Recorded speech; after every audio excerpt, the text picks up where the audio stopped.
problem I had was the NBA guys jumping in on this, because the whole reason that Zion is at Duke is because of the NBA's language in the fact that you have to be 19 years of old to enter the draft and you have to be 1 year removed from high school. So the only option is you either go to college and play here in the States, you sit out and don't play anywhere, or you go over to Europe and play and get paid. So this is an NBA problem. So when guys jump in on this and start running their mouth about, oh, this is ridiculous. How much money is Duke making from this guy? And the price of these tickets for the UNC game were insane. There's just a number of things wrong with that. Number one, your NBA, your players union is part of this. If you want to change, maybe you have to give something up, but you guys got to push to get the rule changed. This isn't college basketball that's forcing these guys into college for 1 year and holding them hostage. And the second part is, if somebody has a $100 ticket and they go on StubHub and someone pays them $2,500, Duke doesn't get $2,400 from that. That person, that fan, is the one that's profiting there. So it's not like these colleges are absolutely profiting. Is there TV money and all that? Sure. But the NBA needs to fix this, and it looks like down the road they will.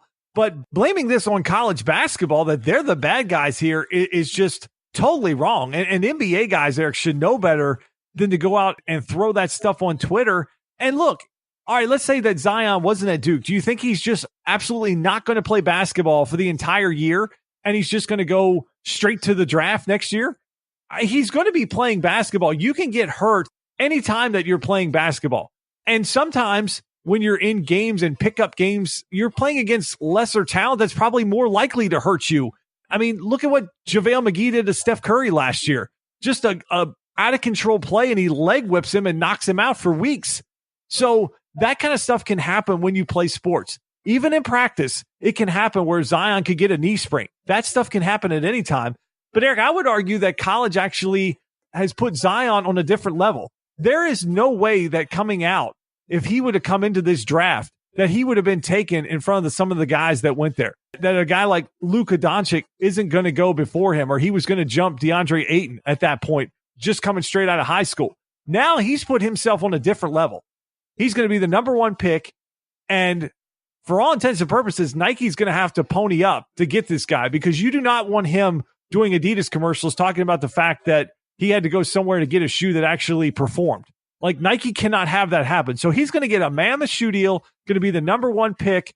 If the NBA has anything to do with it, he's definitely going to New York, because that city needs to be revitalized with the Knicks team that's in full-on tank mode. So, Eric, I think right now it's not a bad system. I think it should be the option if these guys want to go to the NBA. But I would argue that college basketball has propped this guy up in a way that never would have happened if he had just come straight out of high school. Yeah, I think there's a lot of valid points there. I'm going to back a little bit down and say that the ends don't always justify the means. I think for me, there's two parts to it. I think the NBA and the NCAA, quite frankly, are in cahoots with one another, because the NCAA absolutely wants the best players filtering through college basketball. Because the fact is, the NCAA and the colleges, they do make a ton of money off talented players.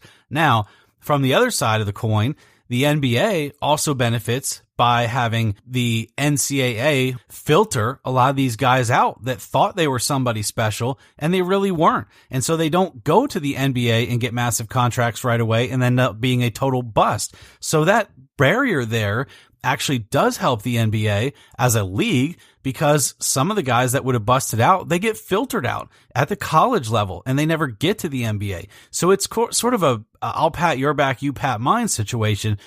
But that doesn't totally negate some of the arguments that the players had. I'm with you. I think, look, if you guys really want change on this, stop running your mouths, just like all the political stuff. Stop running your mouths and actually do something about it. When you go to these NBA Players Association meetings, impact change. If you believe that strongly that there needs to be a change for these players, then impact it. Do something about it. And I think the right answer is what you ended with there.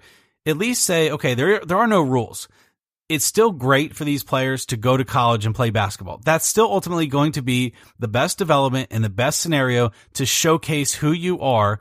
And like you said, become a name so that you get drafted higher and get a bigger payday in the NBA. You're right. Zion's probably going to get a huge shoe deal from Nike now, but that's just a result of a situation. It doesn't necessarily mean the ends justify the means. It's just he's going to benefit off of an unlucky situation. That's a outlier. That's, one of those outliers that Malcolm Gladwell always talks about. Good for him if he benefits off of that. But the players, I do see their point a little bit that these guys are putting themselves at risk. We talk about it all the time in football. It's why you see some of these guys shut down and say, well, I'm not going to play bowl games, or I'm not going to play extra games, the Senior Bowl or whatever, because I'm not going to take one more game or two more games and risk destroying my body right before the NFL draft. So I see both points. I don't think it's an, either or. I think it's an also and in this situation, because you're right. They do benefit from being in the NCAA, even for a year or two. It increases their draft stock. The NBA benefits because it filters guys out. But at the same time, there are risks associated with that as a player. You're right. Through practice, through walking to practice, through being around college campus. Maybe you trip down the stairs and fall into the lake. Who knows? You're spending extra time before you go to the NBA. If you're not getting paid for it, that's a risk. I think the NBA in the future, though, with what they're trying to do with the G League, I could see that them really trying to pump that league up. And this is why they're starting to change the rules so that if young guys come in directly from high school, that it's not just, okay, you can't make it in the NBA level and you're done. That they have the G League to fall back on and develop these guys at that point. So I think that the G League is more of the reason that the rule is changing versus we want to do what's best for the players or college basketball or anything like that. Oh, I totally agree. The NBA and the NCAA, they don't give two craps about the players. The players are their means to their ends. I'm with you on that. And I really don't think, college basketball really, Zion has sort of changed things because now you actually want to see, he's sort of must-see TV. But really, outside of Jay Morant, who else in college basketball do people even recognize? There's really not a guy. And that's always sort of been college basketball. There's one or two guys every year that people gravitate towards. And then you'll get a couple other names that'll come up in the tournament. But a lot of times it's more teams that people are following. It's their brackets. It's the NCAA tournament that people really care about. They don't care about names. Most of the time, if there's an upset with a 12, 13, 14 seed, you don't know anybody on that team. You're rooting for that story. Nobody knew anyone from UBMC Baltimore last year when they went on their run. Nobody knew any names from Chicago Loyola or who the hell ever that team was. I only know the nun that was on that team. She was more famous than anybody on the team at that point. People would just root for the team and the story. So college basketball might struggle without some of the big heavy hitters coming in and being one and done.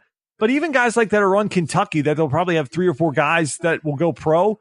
You really won't see their name in mainstream until they get into the SEC tournament or until they get into the NCAA tournament. If they make a run, then you'll start to see some of the NBA draft boards that'll get put together. So I really don't think college needs it for basketball. I think college will be fine. They make their money off of the tournament, the conference tournaments, and then the big tournament at the end of the year, Eric. So I really think that if it changes, the league changes it.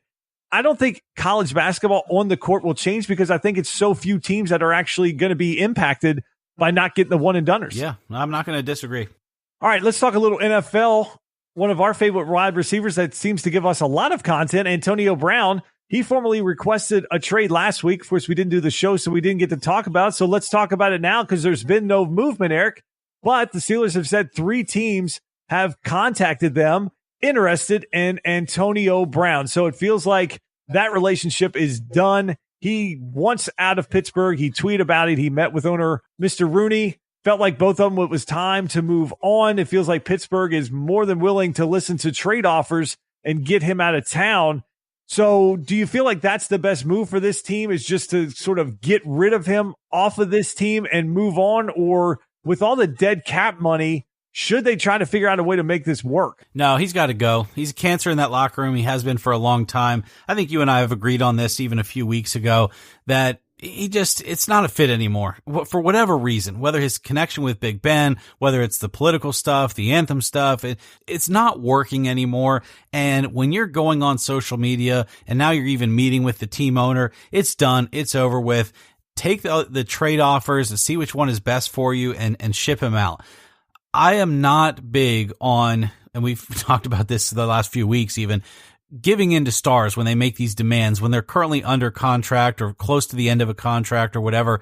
It's still an owned team that has a business to run, and a player is an employee. So you don't ever let your employees dictate how to run your business. I mean, I don't get to go to work and dictate to my boss how I'm going to do things.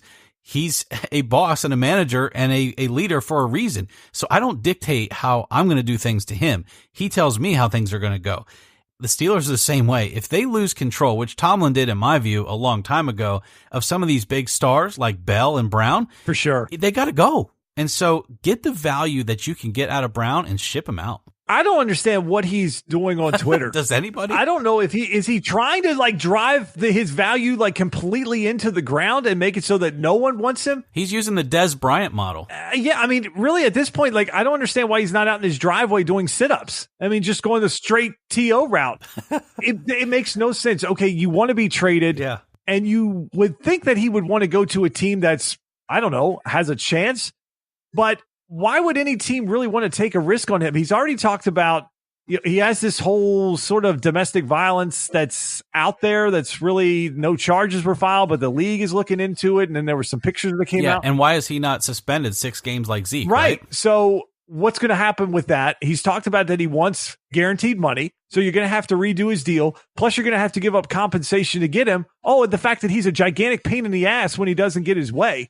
Eric, I don't know at this point. I mean, you start to look at the franchises that would maybe want him and be willing to take that on. God, it doesn't feel like they want to trade him to an AFC team. Like he wants to go to an NFC team. Everybody's talked about the 49ers. I sort of think Seattle might be a place for him. Like it seems like they didn't have enough chaos in the locker room this year. So like, hey, let's bring some of that in. If there's sort of a team that's under the radar that can make a move for him. But I mean, you're an Eagles fan. Would you want AB on your team? No. I mean, I think he can still be a good wide receiver. I think he... All right, let me ask you this. If you had to give up a 3rd round pick and you could add Antonio Brown to your team, would you do it? The 3rd round pick? Yeah, it'd be worth the risk, you know? But what are you going to take as far as what you're going to pay him, the guaranteed money? And then at what point does he become a dysfunction? And how does that play into a franchise that really already for the last year potentially has dealt with dysfunction? So I think there's risk there. And I think there are teams that are willing to take on that risk. But for my Jets or my Eagles, the situation's got to be right or I don't want him. No, it seems like he has to go to a team that's already has a little bit of dysfunction and knows how to deal with it, or that they have someone in play. Like I keep hearing people talking about Carolina. I just don't see how he and Cam could ever coexist together, because it feels like Ron Rivera doesn't really have a great grasp on Cam and some of the things that he's done. And now you're going to bring Antonio Brown into that situation. That just feels like they won't talk to each other. They'll just stare at each other. They'll just have these sideline stare-offs the whole time. Yeah, things went so well with Kelvin Benjamin and Cam, and he's nowhere near the level that AB's at. So, man, I don't know about... Well, you brought up T.O., and I think that's a perfect example, Justin, to be honest with you, because you see this part of his career, and AB's still a fairly young guy. He's still got speed. He still has talent. But we joked about how when Big Ben was out and Landry Jones was in there, AB was nowhere to be found. So we really don't know if this is going to be a Wes Welker disappearing act, Danny Amendola disappearing act. You take them away from Tom Brady and they're nothing. Do you take AB away from Ben Roethlisberger and he's nothing? That could happen too. You never know. I mean, a guy like Mike Wallace was even a speedster and he struggled with the Ravens and he struggled with the Eagles, and I think there's risk here. I really, really do. And you brought up T.O. There's guys like Chad Ochocinco. There's guys like that once they leave the first place they were in, it's, yeah, okay, maybe not. And then, they're out. They're done. So I think he's got to be really careful here. What'd you think about the Steelers GM kind of coming out and taking Ben's side and this sort of empowering him, basically giving him the green light to continue what seems like antics at times when he gets on the radio or anytime there's a microphone in his face, and he basically is sort of the NFL version of LeBron at this point for the Steelers. It's never his fault. It's always his teammates' fault. And that seems to be at the root of the dysfunction with AB at this point. Yeah. And Ben has always been a confusing thing to me because he was even caught up in a lot of sexual. Wait, does he have a house in Jupiter? He might. And even if he doesn't, he might have been involved. But look, he's been involved in these sexual accusations and rape charges and things throughout his career, and they never moved on from him. I just feel like Ben is like their golden child. He's going to be a Steeler till the day he retires.